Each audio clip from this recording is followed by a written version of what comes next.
In a world where privilege hides behind polite smiles and system errors, one woman's dinner reservation becomes a battle for justice. Dr. Jasmine Davis, respected cardiologist, arrives at the prestigious Riverside Grill only to be turned away while others are seated. But Jasmine isn't someone who backs down easily. What begins as a simple act of discrimination spirals into a revealing investigation when Jasmine's husband, the district attorney, joins the fight. Together, they uncover decades of systematic racism targeting black professionals throughout the community. Witnesses emerge, evidence mounts. And when Richard Walton, the restaurant manager, believes he's untouchable, his own father steps forward with a shocking confession that changes everything. Follow Jasmine's journey from humiliation to vindication as she transforms one painful experience into a movement that reshapes an entire community's approach to justice. Racist restaurant manager humiliates black doctor, a powerful story about standing your ground when facing discrimination, documenting injustice, and creating lasting change. What would you have done in Jasmine's position? Would you have fought the system or walked away? Share your thoughts in the comments below and join our community of storytellers fighting for justice. Dr. Jasmine Davis checked her watch as she pulled into the Riverside Grill parking lot, 6:55 p.m., 5 minutes early for her 7 p.m. reservation. Perfect timing. The restaurant's facade gleamed with warm lighting against the evening sky, its reputation as the finest dining establishment in Westbrook well earned after 15 years of consistently exceptional reviews. Jasmine smoothed the front of her tailored navy blazer as she stepped out of her Tesla. At 42, she carried herself with the quiet confidence that came from a decade as chief of cardiology at Westbrook Memorial. She'd made the reservation 3 weeks ago, a small celebration for herself after successfully completing a groundbreaking procedure that had saved a young father's life. "Good evening," she greeted the young hostess at the front desk. "I have a reservation for 7 p.m., Davis, party of one." The hostess, blonde and no more than 25, smiled warmly. "Let me check that for you, Dr. Davis." She scanned the tablet in front of her, her finger sliding down the screen. "I'm sorry, I don't see your name here. Let me double-check with our manager." Jasmine nodded, unconcerned. "Of course. I confirmed the reservation yesterday, but these things happen." The hostess disappeared through a door behind the reception area, returning moments later with a tall man in his 50s. His salt and pepper hair was slicked back, and he wore an immaculately pressed charcoal suit. A gold pin on his lapel read Richard Walton, General Manager. "Good evening," he said, voice clipped and professional. His eyes swept over Jasmine briefly before returning to the tablet. "There seems to be an issue with your reservation." "I made it 3 weeks ago," Jasmine explained patiently, "and I called yesterday to confirm." "I spoke with someone named Marcus, not my husband," she added with a slight smile, "but a coincidence." Richard's expression remained unchanged. "I don't see any record of that conversation, Dr. Davis, and unfortunately we're fully booked tonight." He gestured to the dining room where Jasmine could see several empty tables. "I understand things get busy, but those tables appear to be available," she pointed out. "Those are for confirmed reservations arriving shortly," Richard replied, his tone cooling. "We can put you on our wait list, but I can't guarantee seating tonight. Perhaps you'd be more comfortable at the Southern Grill down the street. They typically have more availability." Jasmine noticed how his eyes flickered to a white couple who entered behind her. "Ah, Mr. and Mrs. Thornton, right on time," Richard said, voice suddenly warm. "Your usual table is ready. Please follow me." The hostess looked uncomfortable as Richard led the newcomers directly to one of the reserved tables. "I'm sorry," the hostess whispered, "if you'd like to wait at the bar." "Thank you, I'll do that," Jasmine said, maintaining her composure. She'd encountered similar situations before, subtle barriers and different treatment. As she moved toward the bar, she noticed Richard whispering to the bartender, who glanced her way with a curious expression. Jasmine took a seat at the far end of the polished marble bar, placing her phone face up beside her. She opened her messages and sent a quick text to her husband, Marcus, at Riverside. "Encountering some issues with my reservation. Nothing I can't handle, but FYI." After 10 minutes, Jasmine observed 3 additional parties being seated at reserved tables, all arriving after her. None were people of color. When a server finally approached, his manner was noticeably curt. "Just water, please," Jasmine requested, deciding to remain and document the pattern emerging. "We require a minimum purchase to occupy bar seating during peak hours," the server informed her, glancing toward Richard, who was watching from across the room. Jasmine smiled slightly. "In that case, I'd like to speak with the owner." The server hesitated. "Mr. Walton is the manager on duty tonight." "I'm aware of who Mr. Walton is," Jasmine replied calmly. "I'd like to speak with Thomas Riverside, please. We serve on the hospital board together." A flicker of concern crossed the server's face. "I'll let Mr. Walton know your request." As the server walked away, Jasmine noted the time and details in her phone, a practice she developed through years of meticulous medical documentation. She watched as Richard approached, his expression now hardened with barely concealed annoyance. What had begun as a simple dinner reservation was clearly becoming something else entirely. Jasmine took a deep breath, centering herself for what would come next. She'd navigated challenging situations throughout her career, situations that required both strategic thinking and unwavering dignity. This evening, it seemed, would require the same skills she'd used to break through barriers in medicine. She watched Richard approach, mentally preparing for the confrontation that was about to unfold. Richard Walton positioned himself strategically between Jasmine and the rest of the dining room, his back to the other patrons. "Dr. Davis," he began, voice lowered but sharp, "I understand you're disappointed, but requesting to speak with the owner is unnecessary. I have full authority over daily operations here."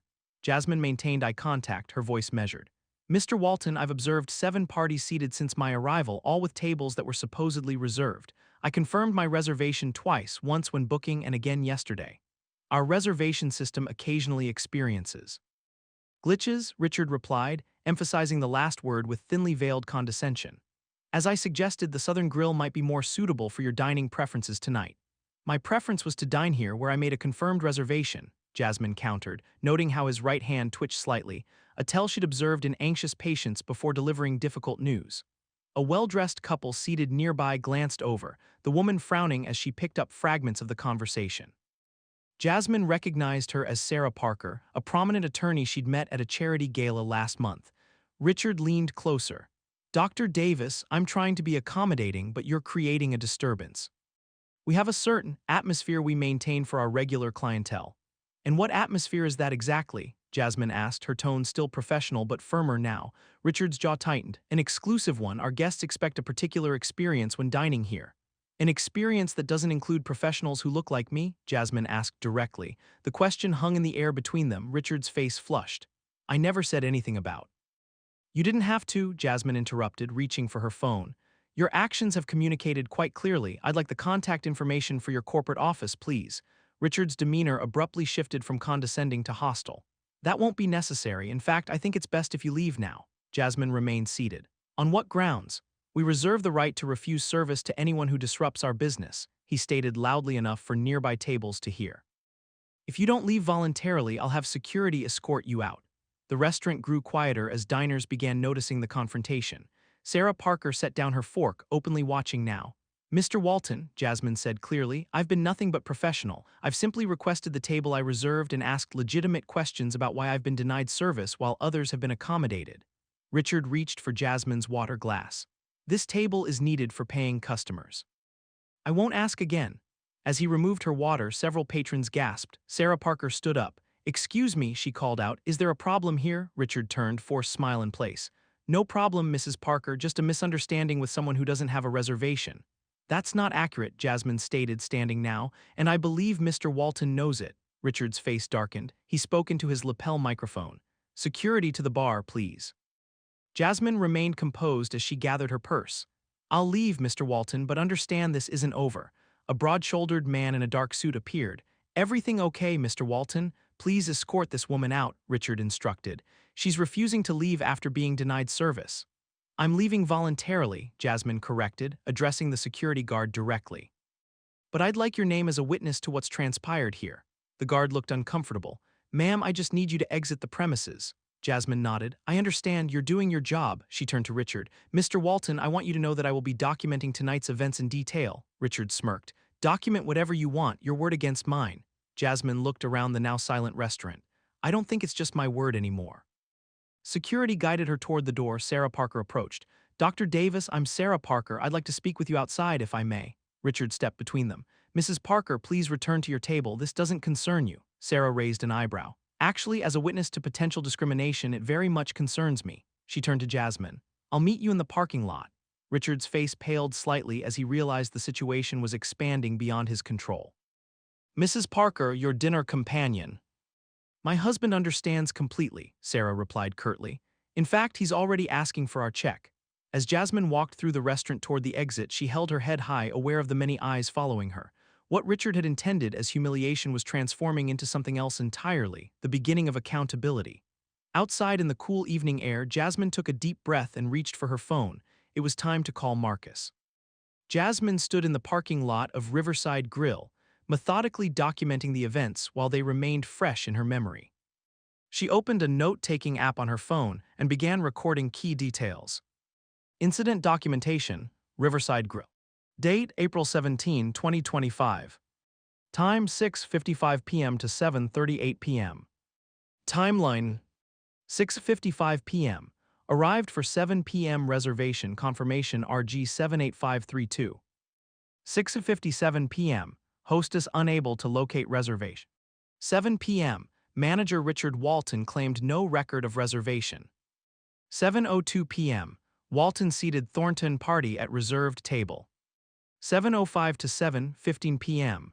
Observed 3 additional parties seated all white. 7:18 p.m.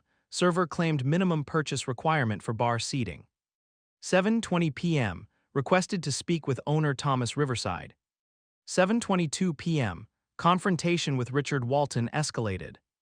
7:30 p.m. Ordered to leave by Walton. 7:35 p.m. Security escorted me out. 7:38 p.m. Met witness Sarah Parker in parking lot. Witness, Sarah Parker, attorney, Parker and Associates. Security officer, badge 4872, name tag, Rodriguez. Jasmine looked up as Sarah Parker approached, her husband trailing a few steps behind. Dr. Davis, I'm absolutely appalled by what just happened in there, Sarah said, extending her hand. That was blatant discrimination, and I want you to know I witnessed everything. Thank you, Mrs. Parker, Jasmine replied, shaking her hand. Please call me Sarah, this is my husband, David. The man nodded respectfully. We've been coming here for years, but I've never seen anything so egregious. Jasmine nodded. Unfortunately, this isn't my first encounter with this type of treatment. It's unacceptable, Sarah stated firmly. I'd like to provide a formal witness statement. Here's my card. I'm an attorney specializing in civil rights law. As Jasmine accepted the business card, another couple exited the restaurant and headed directly toward them. Excuse me, Dr. Davis, the woman approached hesitantly. I'm Melissa Chen, and this is my husband, Tom. We were seated near the bar and we saw everything. We'd like to help if we can. Jasmine thanked them, collecting their contact information as 2 more patrons approached with similar offers. Within 15 minutes, she had statements from 5 different witnesses, each corroborating her account of the events. Her phone rang, Marcus calling back. Jasmine, what's happening? His deep voice carried both concern and restraint. I've been denied service at Riverside Grill despite having a confirmed reservation, Jasmine explained calmly. The manager, Richard Walton, had security escort me out after I questioned the selective seating practices I observed. Are you okay? Marcus asked, his tone shifting subtly. I'm fine. Actually, I've been documenting everything and several witnesses have come forward. Jasmine glanced at Sarah and the others who had remained to offer support. I'm 10 minutes away, Marcus replied. Don't leave. As Jasmine ended the call, Sarah approached again. Dr. Davis, while we were waiting for our check, our server mentioned something you should know. Apparently, this isn't the first time Walton has done this. The staff has noticed a pattern. What kind of pattern? Jasmine asked. According to our server, Walton regularly loses reservations for certain customers, specifically people of color and particularly black professionals. The server said they've tried reporting it internally, but nothing changes. Jasmine nodded, adding this information to her notes. Did they mention any specific incidents? The server mentioned a black attorney last month and a professor from Westbrook University a few weeks ago. Both had confirmed reservations that mysteriously disappeared. A restaurant employee, a young Latino man in his 20s, cautiously approached the group. Dr. Davis, I'm Miguel. I work in the kitchen, but I handle the online reservation system on Tuesdays and Thursdays.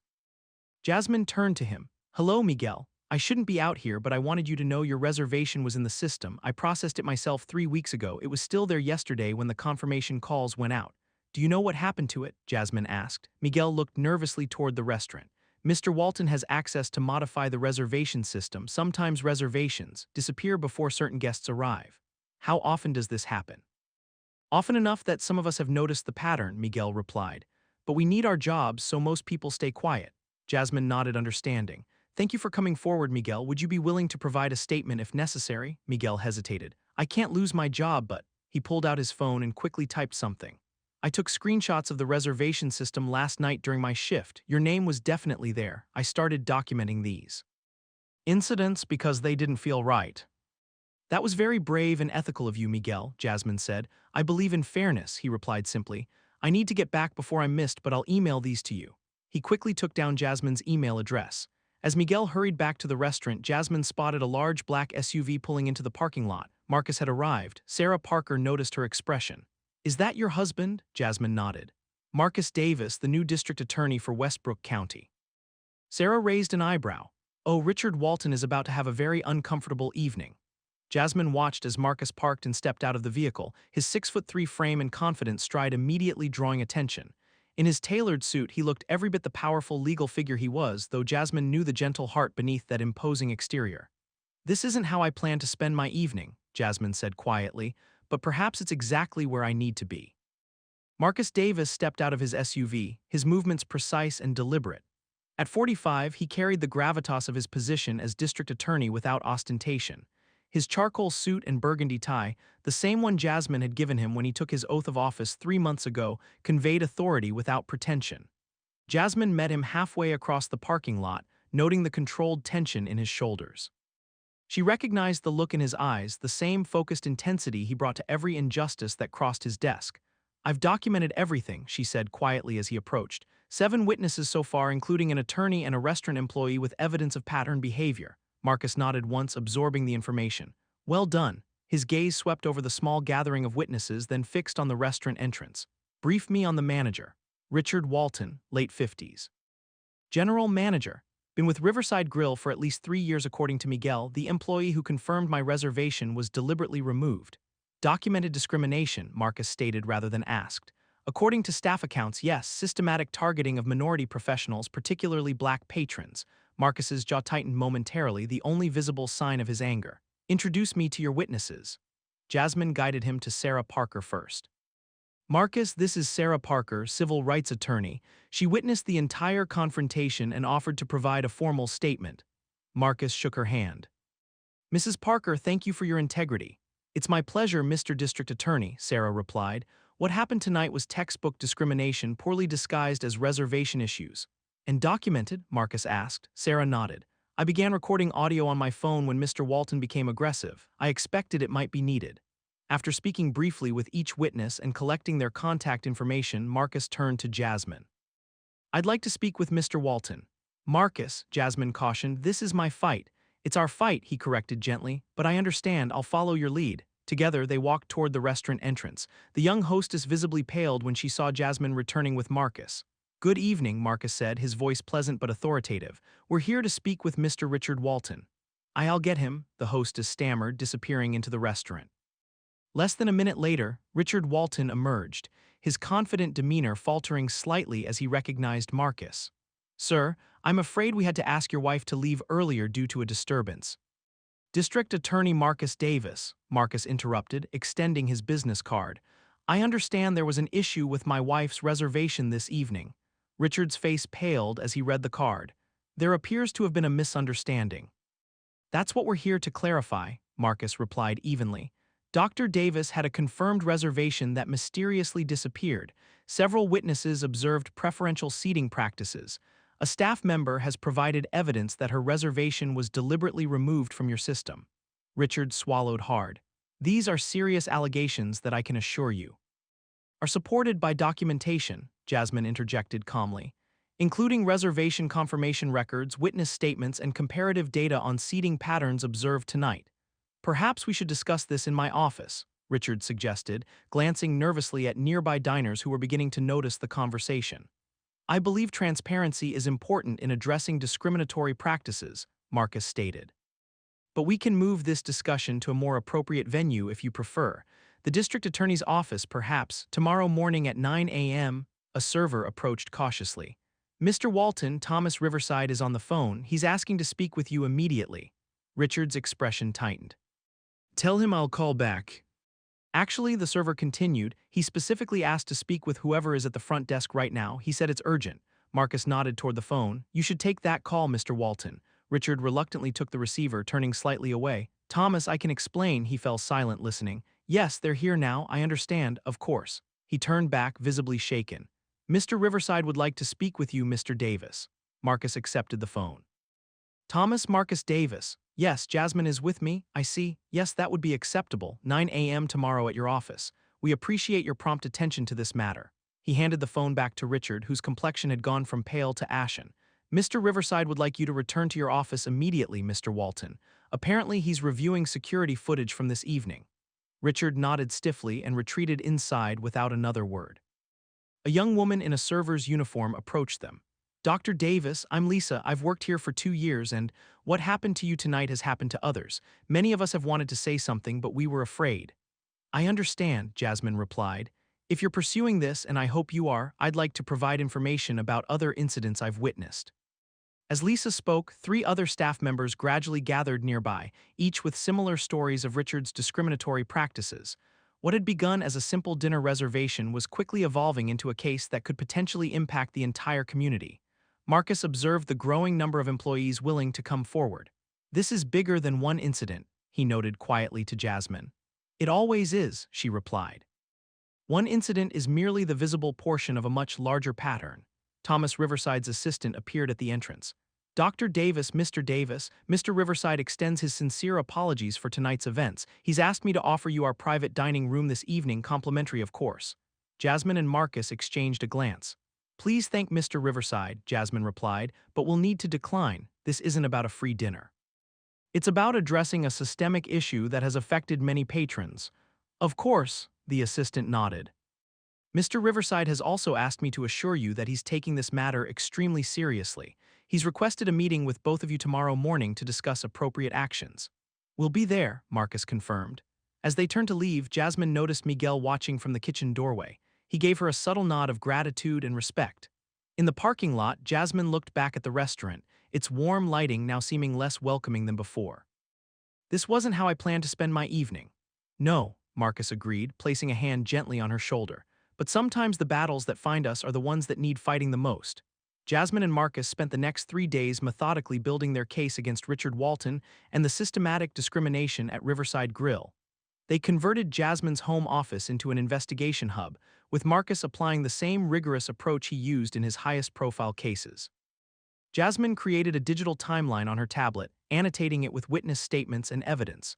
"Miguel sent the reservation screenshots," she reported, displaying the email on her monitor. "Timestamp shows my reservation was in the system at 5:30 p.m., then deleted at 6:40 p.m., just 20 minutes before my arrival."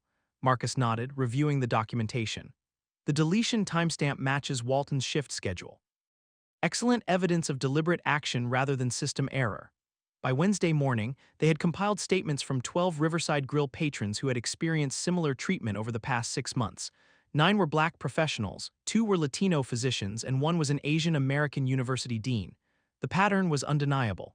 Lisa provided employee records showing complaints filed internally, Marcus noted, organizing the documents. All were dismissed by Walton without investigation.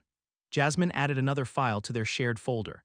"Sarah Parker connected me with Dr. James Wilson, the professor who was turned away last month. He documented his experience thoroughly, including cell phone video of Walton claiming no reservation while seating 3 other parties who arrived after him.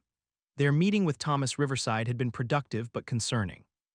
The restaurant owner appeared genuinely shocked by the evidence and immediately placed Richard on administrative leave pending investigation. "I had no idea," Riverside had insisted. "Richard has been handling day-to-day operations for years while I focused on expansion. I trusted him completely." Marcus had been direct. "Trust without oversight creates opportunity for abuse of power. Your security systems captured these incidents, but who was reviewing the footage?" Riverside had no answer. On Thursday morning, the formal complaint was filed with the Civil Rights Division of the Department of Justice and the local Human Rights Commission. By evening, 3 news outlets had contacted Jasmine for statements. "Channel 8 wants an interview," she told Marcus as she reviewed emails. "I think we should decline for now. This isn't about publicity." "Agreed," Marcus replied, "but we should consider the strategic value of public awareness." "Systemic discrimination thrives in silence," Jasmine nodded. "Let's focus on the official channels first. The media can wait until we have a resolution." Friday brought an unexpected development. Maria Gonzalez, Riverside Grill's HR director, requested an urgent meeting. "I've been reviewing personnel files," Maria explained as they sat in her office. "Richard has been systematically dismissing minority servers and hosts who filed complaints. 23 terminations in 3 years, all following documented concerns about his behavior." She pushed a folder across the desk. "These are exit interviews I conducted. Richard claimed these employees were terminated for performance issues, but their evaluations tell a different story." "Why are you sharing this now?" Marcus asked. Maria's expression tightened. "Because I recommended action twice last year and was threatened with termination myself. With Richard suspended and this investigation underway, I can finally speak up." Jasmine examined the files. "This demonstrates an even broader pattern of discrimination, not just against patrons but employees as well." Maria nodded. "There's more. Richard has been manipulating financial records to show lower revenue on nights when minority customers were seated in prominent sections.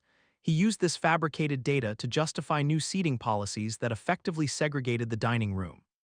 "Do you have documentation of this?" Marcus asked. "Everything's in that folder," Maria confirmed. "I've been keeping copies since I noticed the discrepancies last year." As they left the meeting, Jasmine's phone rang. It was Sarah Parker. "Jasmine, I've been contacted by 5 more victims of discrimination at Riverside. They're willing to join a class action lawsuit if you decide to pursue that option." "We're focusing on the civil rights complaint for now," Jasmine replied, "but knowing others are willing to come forward strengthens our position." That evening, as they organized the growing body of evidence, Marcus received an email from Thomas, Riverside's attorney. "Riverside is offering a settlement," he informed Jasmine. "Full acknowledgement of wrongdoing, termination of Richard Walton, implementation of anti-discrimination training for all staff, and financial compensation to verified victims." Jasmine considered this. "Is it contingent on confidentiality?" "No," Marcus replied, scanning the document. "In fact, it includes a public statement acknowledging the discrimination and outlining corrective measures." "That's unusual for a settlement offer," Jasmine noted. "Riverside seems genuinely committed to making this right," Marcus agreed, "but it doesn't address the systemic issues that allowed this to happen in the first place." Jasmine nodded thoughtfully. "Then perhaps we should propose additional terms: a community oversight committee to monitor implementation, mandatory reporting of discrimination complaints to an independent review board, and funding for advocacy programs." Marcus smiled, pride evident in his expression. "Always thinking beyond the immediate victory." "Individual justice is important," Jasmine replied, "but lasting change requires structural reform." By Sunday evening, their case file had grown to include statements from 28 individuals, financial records documenting deliberate discrimination, personnel files showing retaliatory terminations, and video evidence of Richard Walton's selective service practices. "The Civil Rights Division has scheduled a preliminary hearing for Tuesday," Marcus informed Jasmine as they finalized their documentation. "They're treating this as a priority case." Jasmine closed her tablet and gazed at the wall of evidence they had assembled. "This began with a dinner reservation, but it's become something much more significant." "That's often how meaningful change begins," Marcus replied. "Not with grand plans, but with someone simply standing their ground when faced with injustice." Jasmine nodded, thinking of the courage shown by Miguel, Lisa, and others who had risked their livelihoods to speak truth. "The hearing will be just the beginning, won't it?" "Yes," Marcus agreed, "but an important one. Richard Walton isn't the only manager enforcing discriminatory policies, and Riverside Grill isn't the only establishment where this occurs." Jasmine reached for his hand. "Then we'd better be prepared for a longer fight than we anticipated." Marcus squeezed her hand in return. "We always are." The William J. Peterson Civil Rights hearing room buzzed with measured anticipation as Jasmine and Marcus arrived at 8:45 a.m. Tuesday morning. The distinguished wood-paneled chamber, with its historic portraits of civil rights pioneers lining the walls, seemed a fitting venue for the day's proceedings. "Quite a turnout," Jasmine observed, noting the room already at three-quarters capacity. Community leaders, restaurant employees, and affected patrons filled the seating area. In the front row sat Thomas, Riverside, beside his attorney, their expressions somber. Marcus nodded. "Word travels quickly when justice is finally on the horizon." Commissioner Judith Williams, head of the Human Rights Commission, entered through a side door at precisely 9 a.m., followed by her 4 fellow commissioners and the Department of Justice representative, Assistant Director Hammond. "This preliminary hearing on case CR 2025178 is now in session," Commissioner Williams announced.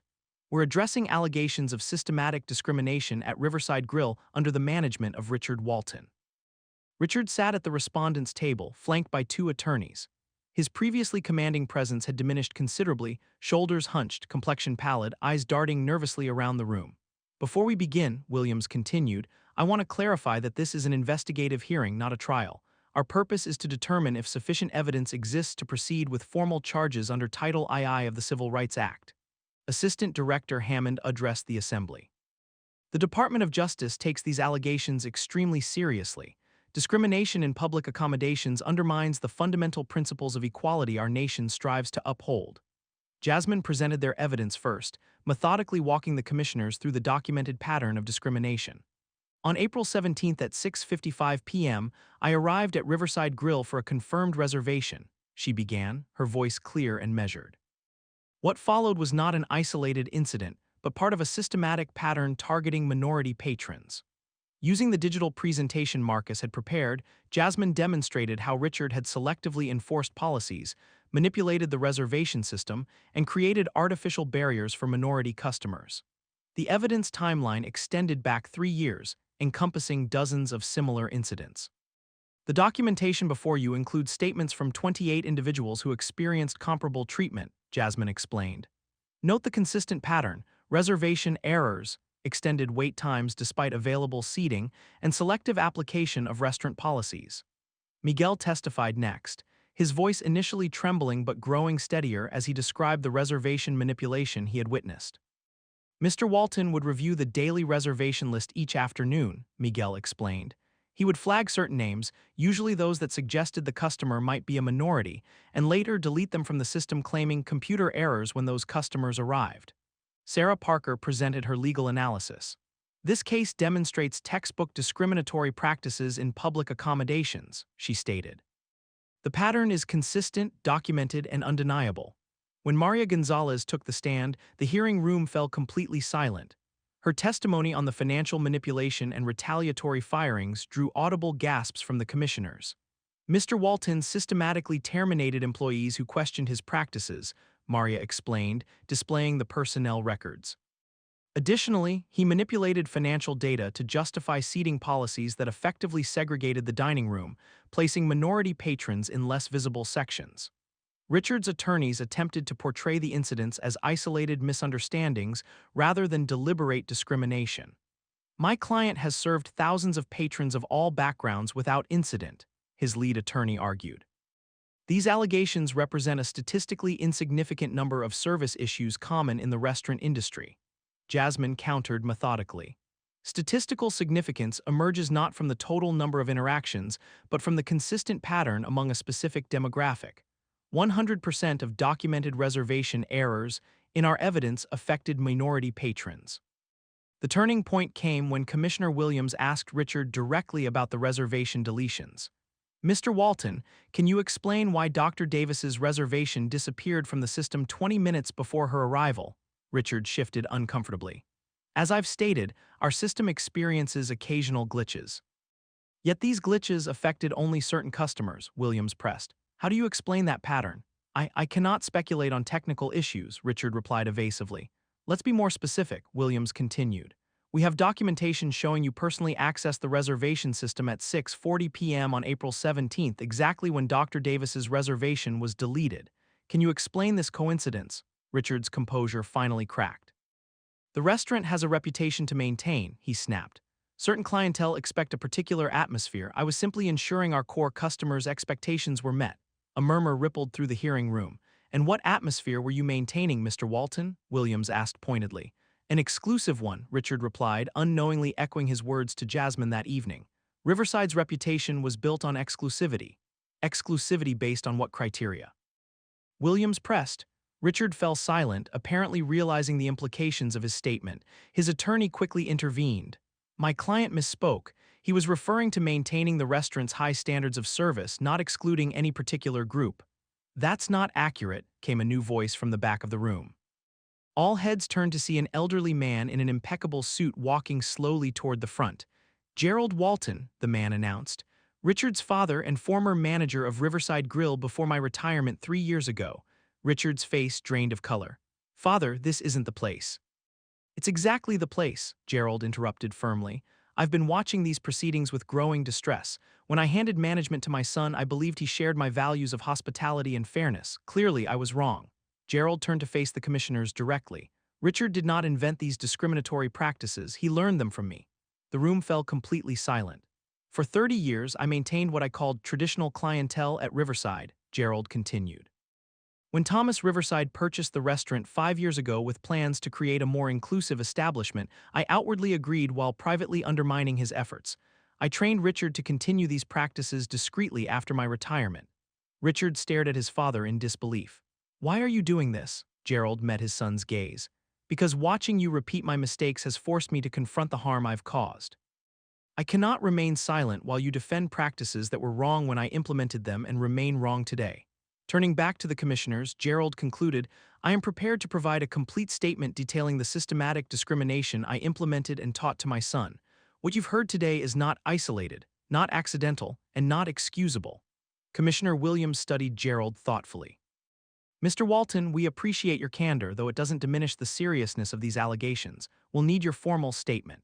As Gerald nodded and returned to his seat, Richard slumped in his chair, the carefully constructed defense collapsed around him. Commissioner Williams addressed the room. Based on the evidence presented, this commission finds sufficient cause to proceed with formal charges under Title II of the Civil Rights Act. We will issue a complete ruling within 72 hours. As the hearing adjourned, Jasmine received a text message from Thomas Riverside. Please meet me in conference room B. I have a proposal that may benefit all parties involved. Marcus caught her eye. What do you think? Jasmine considered for a moment. I think we're moving from documentation to resolution, the most important phase of all. 3 months after the hearing, Jasmine stood at the podium in Westbrook City Hall's main conference room, addressing the newly formed Community Business Ethics Commission. What began as a single incident at Riverside Grill has catalyzed meaningful change throughout our community, she stated, gesturing to the diverse group of 25 commissioners seated before her. Today marks the official implementation of the Equitable Access Protocol across all 142 participating businesses in Westbrook County. The protocol, born from Thomas Riverside's proposal following the hearing, had transformed from a simple restaurant policy into a comprehensive framework for preventing discrimination in public accommodations. Behind Jasmine sat Marcus, alongside Thomas Riverside, Sarah Parker, and representatives from the Department of Justice. The audience included business owners, community activists, and many of the individuals who had come forward during the investigation. The protocol establishes 4 critical components, Jasmine continued. First, transparent reservation and service tracking systems with regular audits. Second, anonymous reporting mechanisms for patrons and employees. Third, mandatory anti-discrimination training with continuous assessment. And fourth, community oversight through this commission. Thomas Riverside stepped to the podium next. Riverside Grill's history will forever include the discrimination that occurred under our roof. Rather than hiding from that truth, we've chosen to transform it into a catalyst for change. The restaurant had undergone significant transformation. Richard Walton had been terminated immediately after the hearing, and criminal charges for fraud were pending due to the financial manipulation discovered during the investigation. Gerald Walton, despite his advanced age, had voluntarily testified in multiple proceedings, determined to dismantle the discriminatory system he had helped create. Riverside Grill is now managed by a diverse leadership team, Thomas explained. Our staff reflects the community we serve, and our hiring and promotion practices include regular equity audits. Most importantly, we've implemented the transparent reservation system that serves as the model for the protocol we're launching today. Sarah Parker provided the legal framework next. The settlement agreement reached in this case established a $2.4 million fund to compensate affected individuals and support ongoing implementation of the protocol. Additionally, businesses that adopt these measures receive certification prominently displayed for consumers to recognize establishments committed to equitable service. Miguel, now promoted to assistant manager at Riverside, described the practical implementation. The transparent reservation system includes regular audits with randomized testing. Every cancellation or denial of service requires documentation and review. Staff receive comprehensive training and clear reporting channels for concerns. As the presentation concluded, Commissioner Williams announced the Justice Department's commitment to using the Westbrook model as a template for similar initiatives nationwide. The Equitable Access Protocol represents not just a response to past discrimination, but a proactive framework for preventing future incidents, Williams stated. We believe this community-based approach, with strong accountability measures, offers a replicable model for municipalities across the country. Following the official ceremony, Jasmine and Marcus hosted a small gathering at their home for those who had been instrumental in the case. The spacious backyard filled with conversation as sunset painted the sky in warm hues. Dr. Davis, Miguel approached, now carrying himself with newfound confidence. I wanted to thank you again. Because of your willingness to stand up that night, dozens of employees have finally found their voice. Jasmine smiled. You had already found yours, Miguel. Your documentation made this possible. We've received inquiries from 17 other cities interested in implementing similar protocols, Sarah informed Jasmine and Marcus as they surveyed the gathering. This could potentially impact thousands of businesses nationwide. Thomas Riverside joined their conversation. The most surprising outcome has been the business community's response. Initial resistance has given way to recognition that inclusive practices actually expand customer bases and improve reputation. Transparency tends to benefit everyone eventually, Marcus noted, even those who initially resist it. As evening deepened, Jasmine found a quiet moment alone on the patio, reflecting on the journey from that April evening to today's milestone. Marcus joined her, 2 glasses of sparkling water in hand. "You're contemplating something profound," he observed, passing her a glass. "I'm thinking about how different this could have ended," Jasmine replied. "If I had simply accepted being turned away that night, if those witnesses hadn't come forward, if Miguel hadn't documented the reservations." "But they did, and you didn't walk away," Marcus reminded her. "That's how change happens, when people refuse to accept the way things are and insist on the way things should be." Jasmine nodded. "It's never just about one incident, is it? It's about recognizing the pattern and addressing the system that enables it." "That's always been your strength," Marcus replied, seeing both the immediate problem and the underlying causes. From across the yard, Jasmine noticed Maria Gonzalez speaking with Lisa and several other former Riverside employees who had found better positions through the settlement's job placement program. "The most meaningful outcome isn't the protocol or even the legal precedent," Jasmine reflected. "It's watching people who were silenced finally being heard. And creating mechanisms to ensure they continue to be heard," Marcus added. As guests began to depart, Sarah approached with a news alert on her phone. "You should see this. The Tanner Group just announced they're implementing our protocol in all 57 of their restaurants nationwide. They're the largest restaurant corporation in the country." Jasmine read the announcement, noting the company's emphasis on the business advantages of equitable access policies. "They're focusing on the financial benefits rather than the moral imperative." "Does the motivation matter if the outcome improves people's lives?" Marcus asked thoughtfully. Jasmine considered this. "Perhaps not ultimately. Change comes through many paths. Some are motivated by conscience, others by conviction or consequence. The important thing is that the change occurs." As the last guests departed, Jasmine and Marcus stood in their doorway, watching headlights disappear down the quiet street. "When I made that dinner reservation, all I wanted was a quiet evening to celebrate a successful surgery," Jasmine mused. "Instead, you performed a different kind of healing," Marcus replied, "one that will benefit far more people than a single procedure could reach." Jasmine leaned against him, feeling both the satisfaction of progress made and the awareness of work still to be done. "Justice is never complete, is it?" she asked. "No," Marcus agreed. "But it advances one case, one policy, one changed mind at a time." Jasmine nodded, thinking of all the individuals who had found their courage throughout this process, from Miguel's quiet documentation to Gerald Walton's public reckoning with his past actions. "Then I suppose we'll keep advancing it," she said simply, "one step at a time." They closed the door, leaving the porch light on, a small beacon of illumination against the darkness, much like the changes they had set in motion, spreading light into places where shadows had long prevailed.